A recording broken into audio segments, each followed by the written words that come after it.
Right. ఇదే అంశానికి సంబంధించి మరింత సమాచారం అందించేందుకు మా ఎగ్జిక్యూటివ్ ఎడిటర్ అశోక్ లైవ్ లో అందుబాటులో ఉన్నారు. ఎస్ అశోక్, చెప్పండి. ఘటన అంతా కూడా మనం చూస్తున్నాము. సో పాక్ మరొక్కసారి కూడా తమ క్షిపణులను ఉపయోగించి ఇటు జమ్మూ కాశ్మీర్ పై కూడా ప్రయోగించింది. అయితే ఎంతో చాకచక్యంగా భారత్ అయితే వాటిని అయితే తిప్పుకొట్టిందని చెప్పాలి, గగనతలంలోనే అంతం చేసింది. అయితే ఇప్పుడు మరొక్కసారి పాక్కి బుద్ధి చెప్పేందుకు ఇటు భారత్ అయితే ఎలాంటి నిర్ణయాలు తీసుకుంటుంది అనేది కూడా మనకి ఉత్కంఠంగా మారింది. అటు ప్రధాని మోడీ కూడా దీనిపై సమీక్ష నిర్వహిస్తున్నారు. ఏం జరిగే అవకాశం ఉందనుకోవచ్చు? ఒక విధంగా యుద్ధం మొదలైంది. సో యుద్ధం మనం కోరుకోలేదు. భారతదేశం ఎక్కడా కూడా పాకిస్తాన్తో యుద్ధం చేయాలని అనుకోలేదు. అనివార్యంగా పాకిస్తాన్ మొదలుపెట్టింది. దాని నుంచి రక్షణ పొందే క్రమంలో, భారతదేశాన్ని కాపాడే క్రమంలో భారత సైన్యం కూడా ఎదురుదాడి మొదలుపెట్టింది. ఇది కావాలని పాకిస్తాన్ ఉగ్రవాదుల్ని పంపి మన వాళ్ళని చంపి మనల్ని రెచ్చగొట్టి మనం దాడులు చేస్తే తిరిగి ప్రతి దాడులు చేస్తూ ఇప్పుడు ఒక యుద్ధానికి అనివార్యంగా యుద్ధం చేయాల్సిన పరిస్థితిని తీసుకొచ్చింది. ఒక విధంగా చెప్పాలి అంటే ఇప్పుడు మన దేశ సరిహద్దుల్లో, మనకి పాకిస్తాన్కి మధ్య ఉన్న ఆ సరిహద్దుల మొత్తంలో కూడా యుద్ధం నడుస్తోంది. క్లియర్ కట్ గా దీన్ని యుద్ధమే అనాలి. ఎదురు కాల్పులను, దాడులు ప్రతి దాడులను అనటానికి లేదు. ప్రస్తుతం భారతదేశానికి పాకిస్తాన్కి మధ్య యుద్ధం జరుగుతోంది. ఎంతలా యుద్ధం జరుగుతోందంటే వాళ్ళ దేశం నుంచి వాళ్ళు మిసైల్స్ మన దేశం మీదకి వదులుతూ ఉన్నారు. మన వాళ్ళు ఆ మిసైల్స్ అన్నింటినీ ధ్వంసం చేస్తూ ఉన్నారు. తిరిగి మన వాళ్ళు కూడా అటు లాహోర్ కావచ్చు, రావుల్పిండి కావచ్చు, కరాచీ కావచ్చు, ఇలా అన్నిటిపైన కూడా ప్రస్తుతం మిసైల్స్ ని పంపిస్తూ ఉన్నారు. డ్రోన్ దాడులు జరుగుతూ ఉన్నాయి. పాకిస్తాన్ మన వైపుకి అనేక డ్రోన్లను పంపిస్తోంది. ఎంతలా అంటే చివరికి భారతదేశంలో మనం రాజస్థాన్ కావచ్చు, జైసల్మేర్ అంటే పాకిస్తాన్ బోర్డర్ లో ఉండే జైసల్మేర్ లాంటి ప్రాంతాల్లో కావచ్చు, జమ్మూలో కావచ్చు బ్లాక్ అవుట్ చేసేసారు. అంటే కంప్లీట్ ఏ ఇంట్లో ఒక్క చిన్న లైట్ కూడా వెలగకుండా కంప్లీట్ ఆపేశారు. ఇప్పుడు మొత్తం చీకటిమయం. మీరు ఆ దేశ సరిహద్దుల్లోకి వెళ్తే కంప్లీట్ మీరు ఆకాశం నుంచి చూసినా కూడా కింద ఏమీ కనిపించదు. ఏ భవనం ఎక్కడో కూడా కనిపించదు. దాన్నే బ్లాక్ అవుట్ అంటారు. కరెంట్ మొత్తం కంప్లీట్ ఆపేస్తారు. ఆపేయాలని చెప్పి ఇన్స్ట్రక్షన్స్ ఇచ్చిన వెంటనే ప్రజలంతా కూడా సహకరించారు. సో ఇప్పుడు యుద్ధం చేసే క్రమంలో ప్రజల్ని, భారత పౌరుల్ని కాపాడటం అనేది భారత సైన్యం చేతిలో ముందున్న లక్ష్యం. అదే క్రమంలో పాక్ సైన్యాన్ని తిప్పికొట్టాలి. పాక్ సైన్యం చొరబడకుండా పాక్ సైన్యం వదులుతున్న మిసైల్స్ కావచ్చు, వాళ్ళ ఫ్లైట్స్ కావచ్చు, యుద్ధ విమానాలను కావచ్చు, వాటిని ఫేస్ చేయాలి, వాటిని తిప్పికొట్టాలి. అదే క్రమంలో దాడికి ప్రతిదాడి చేయాలి. ఇదే వ్యూహంలో భారత సైన్యం అయితే ఉంది. సో ఇటు మోడీ అత్యవసర మీటింగ్ కూడా ఏర్పాటు చేశారు. సో యుద్ధం అనివార్యమైంది. చాలా భయంకరమైన పరిస్థితులే దేశ సరిహద్దుల్లో ఉన్నాయి.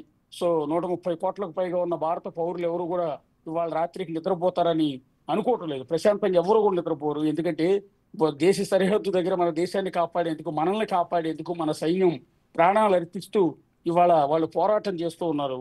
సో అలాంటి సిచ్యువేషన్ లో ఎవరు కూడా ఇవాళ నైట్ ప్రశాంతంగా పోరు. ఎందుకంటే ఒక పక్క యుద్ధం జరుగుతుంటే మన సైన్యం ఆ విధంగా పోరాడుతూ ఉంటే ఇక్కడ ప్రశాంతంగా మనం నిద్రపోగలమా? ఒక్కసారి ఆలోచించండి. భారతీయ పౌరులంతా కూడా, టీవీ చూస్తున్న జనమంతా కూడా ఒక్కసారి ఆలోచించండి. ఈ సిచ్యువేషన్ లో మనం అందరం కూడా ప్రశాంతంగా నిద్రపోదామా? ఈసారి సైన్యానికి మనం అండగా ఉండాలి. సైన్యానికి మోరల్ సపోర్ట్ ఇవ్వాలి. అంటే మనం పోయి బోర్డర్ దగ్గర యుద్ధం అయితే చేయాల్సిన అవసరం లేదు, కానీ ఒక మోరల్ సపోర్ట్ అనేది ఉండాలి. ఈ టైంలో ఎవరో నిద్రపోకండి దయచేసి. ఎప్పుడు ఏం జరుగుతుందో తెలియని సిచ్యువేషన్ ప్రస్తుతం దేశ సరిహద్దుల దగ్గర మనకు కనిపిస్తుంది. అన్నిటికీ బరిదేగించిన పాకిస్తాన్ ఏదైనా చేస్తుంది. మనకి భారతదేశం ఒక సిస్టమేటిక్ కంట్రీ.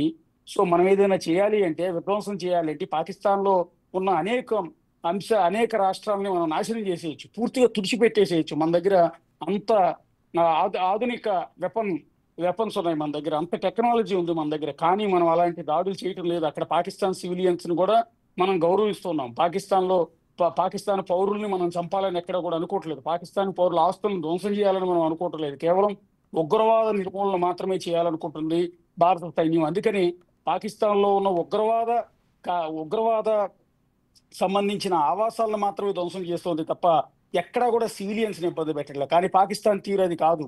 పాకిస్తాన్ భారత పౌరుల్ని టార్గెట్ చేసింది. ఇప్పటికే 16 మందిని చంపేసింది. ఒక విధంగా చెప్పాలంటే భారత సరిహద్దుల్లో, జమ్మూ కాశ్మీర్ సరిహద్దుల్లో కుంప్వారా, పూంచ్ సెక్టార్ లో దాదాపు 16 మంది సివిలియన్స్ ని పాకిస్తాన్ ఇప్పటికే చంపేసింది. ఒక విధంగా హత్య చేసింది. సీజ్ ఫైర్ ను ఉల్లంఘించి కాల్పులు జరిపి మన పౌరులను అన్యాయంగా పొట్టన పెట్టుకుంది. సో ఎంతమందిని పొట్టబెట్టుకుంటుందో కూడా అర్థం కావటం లేదు.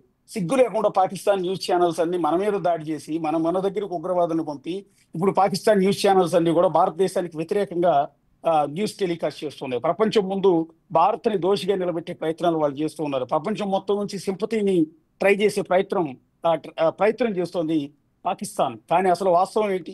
ఉగ్రవాదులు మన దగ్గరికి పంపి మన పర్యాటకులు 26 మందిని పొట్టను పెట్టుకుని ఇప్పుడు బోర్డర్ దగ్గర ఇంకో 16 మందిని చంపేసి ఇంత దారుణాలు చేస్తే, మనం తిప్పి కొడితే, ఉగ్రవాద స్థావరాలను ధ్వంసం చేస్తే ఈ రోజు మళ్ళీ పాకిస్తాన్ మనతో యుద్ధానికి సై అంటోంది. సో పాకిస్తాన్ ఆర్థిక పరిస్థితి ఏమీ బాగోలేదు, వాళ్ళ దగ్గర ఆయుధ సంపత్తి కూడా అంతగా లేదు. కానీ లేనిది ఉన్నట్టుగా చూపిస్తూ ఇప్పుడు దాడులు చేసే ప్రయత్నం చేస్తుంది. దాన్ని సమర్థవంతంగా మన ఇండియన్ ఆర్మీ అయితే తిప్పి కొడుతోంది, ఇండియన్ నేవీ తిప్పి కొడుతోంది, ఇండియన్ ఎయిర్ ఫోర్స్ తిప్పి కొడుతోంది. మన త్రివిధ దళాలు అద్భుతంగా పనిచేస్తున్నాయి, ప్రాణాలకు తెగించి ఈ రోజు పనిచేస్తున్నాయి. వాళ్ళు పంపించే అటువైపు నుంచి, బోర్డర్ నుంచి, పాకిస్తాన్ వైపు నుంచి వచ్చే ప్రతి డ్రోన్ ని ఆకాశంలోనే నాశనం చేస్తున్నాయి. పాకిస్తాన్ వైపు నుంచి వచ్చే ప్రతి మిసైల్ ని ఆకాశంలోనే ధ్వంసం చేస్తున్నాయి. ఎక్కడికక్కడ మీరు చూస్తే రాజస్థాన్ జైసల్మేర్ దగ్గర కావచ్చు, ఇటు జమ్మూలో కావచ్చు, ఎక్కడ చూసిన ఆకాశంలో ఈ విధంగా ధ్వంసమయ్యే ఈ పేలుళ్ల శబ్దాలు అక్కడ వినిపిస్తూ ఉన్నాయి. కంప్లీట్ లైట్లన్నీ ఆర్పేయటం వల్ల చీకటిగా ఉన్న నేపథ్యంలో ఆకాశంలోకి చూస్తే పాకిస్తాన్ నుంచి వస్తున్న డ్రోన్ని మన వాళ్ళు ధ్వంసం చేస్తున్న దృశ్యాలు చాలా స్పష్టంగా కనిపిస్తున్నాయి. ఆకాశంలోనే వాటన్నిటిని కూడా పేల్చేస్తున్నారు.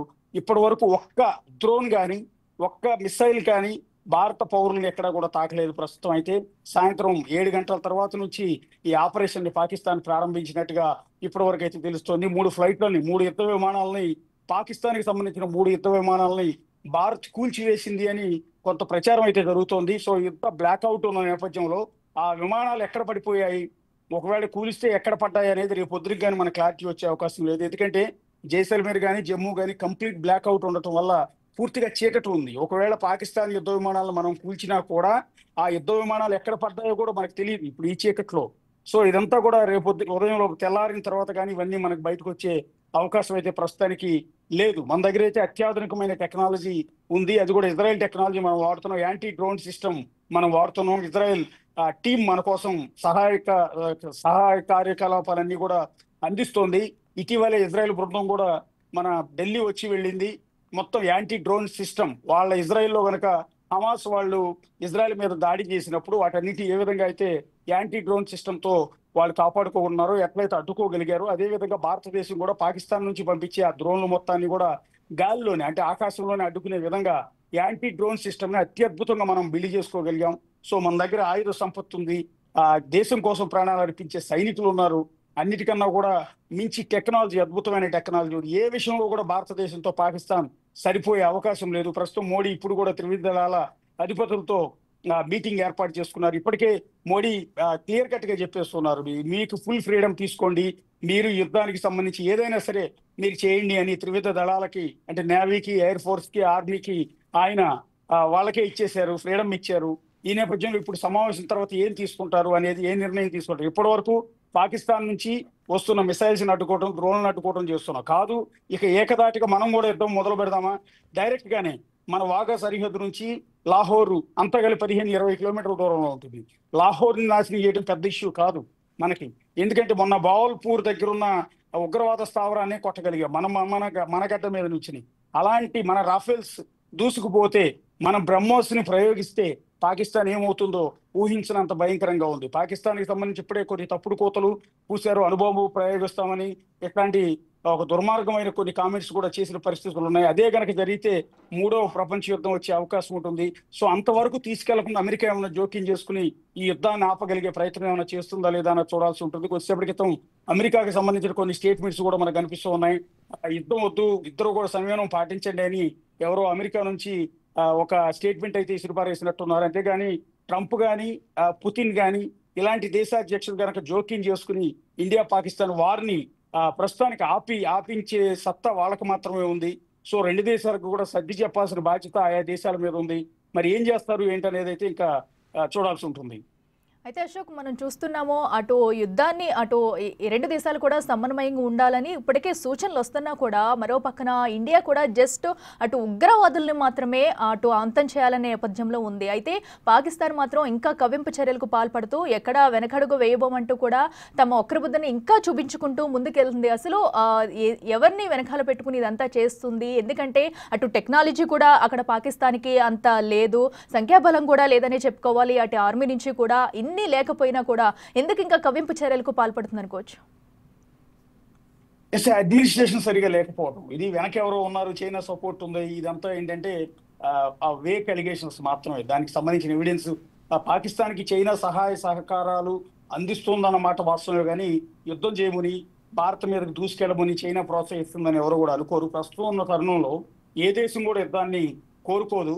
సో అందులో భారతదేశం అస్సలు కోరుకోదు. సో ఇదంతా కూడా పాకిస్తాన్లో ఒక అడ్మినిస్ట్రేషన్ అనేది సరిగా లేదు.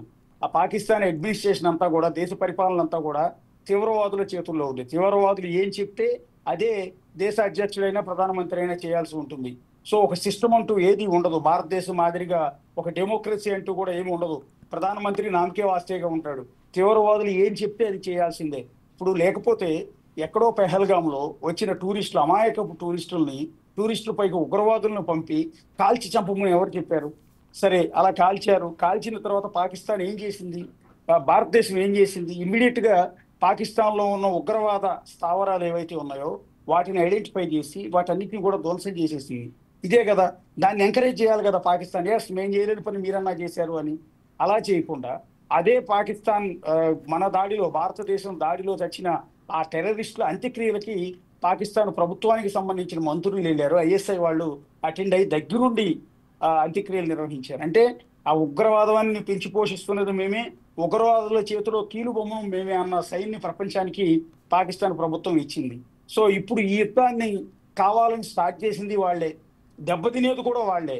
ఎందుకంటే ఇంత కాన్ఫిడెంట్ గా మనం ఎందుకు చెప్తున్నాం అంటే మనకున్న సైనిక బలం కావచ్చు, మనకున్న ఆయుధ బలం కావచ్చు, మనకున్న టెక్నాలజీ కావచ్చు, దీన్ని బేస్ చేసుకుని మనకు ఎలాంటి ఇబ్బంది ఉండదు. కాకపోతే ఇందాక నేను చెప్పినట్టుగా మన కోసం మన సోదరులంతా కూడా దేశ సరిహద్దుల్లో మన కోసం ప్రాణాలు అర్పించి పాకిస్తాన్తో పోరాడుతున్నారు. కాబట్టి భారతదేశంలోనూ 130 కోట్లకు పైగా జనాభాలో ఒక టెన్షన్ ఉంటుంది, ఒక బాధ ఉంటుంది. ఏ నిమిషాన్ని ఏమవుతుందోనని ఒక బాధ అయితే ఖచ్చితంగా ప్రతి ఒక్కరిలో ఉంటుంది. అంతే తప్ప మన సేఫ్టీకి వచ్చిన డోకా ఎక్కడా లేదు. భారత ప్రభుత్వం, భారత త్రివిధ దళాలు, navy, air force and army పూర్తి భరోసా ఇస్తున్నాయి భారతీయ పౌరులకు.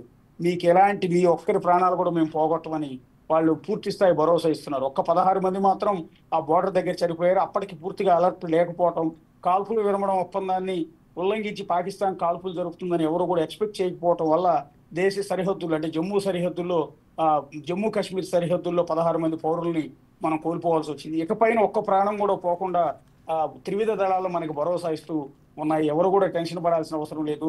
పాకిస్తాన్ని సమర్థవంతంగా ఎదుర్కొంటున్నాం అంటున్నారు. సో ఇవాళ రాత్రి అంతా ఏం జరుగుతుంది, ఇప్పటితో ఆపుతుందా లేక ఇంకా ఈ దాడులు కొనసాగిస్తుందా అనేది చూడాల్సి ఉంటుంది. ఇప్పుడు కూడా కొన్ని అప్డేట్స్ అయితే మనకి వస్తూనే ఉన్నాయి. మినిస్ట్రీ ఆఫ్ డిఫెన్స్ నుంచి అట్లాగే అజిత్ దోవల్ కూడా కొన్ని కామెంట్ చేశారు. కొన్ని డ్రోన్లు పాకిస్తాన్ నుంచి వస్తే వాటిని పేల్చేసామని ఆయన కూడా మెన్షన్ చేయడం అనేది జరిగింది. ఒకసారి స్క్రీన్ మీద కూడా దృశ్యాలు చూస్తూ ఉన్నాము. ఎక్కడ మొత్తం ఆకాశంలో చూస్తే పూర్తిగా బ్లాక్అవుట్ వల్ల కింద మొత్తం చీకటమయం అయిపోయి ఉంది. ఆకాశంలో చూస్తే ఆ పేలుళ్ళు స్పష్టంగా కనిపిస్తూ ఉన్నాయి.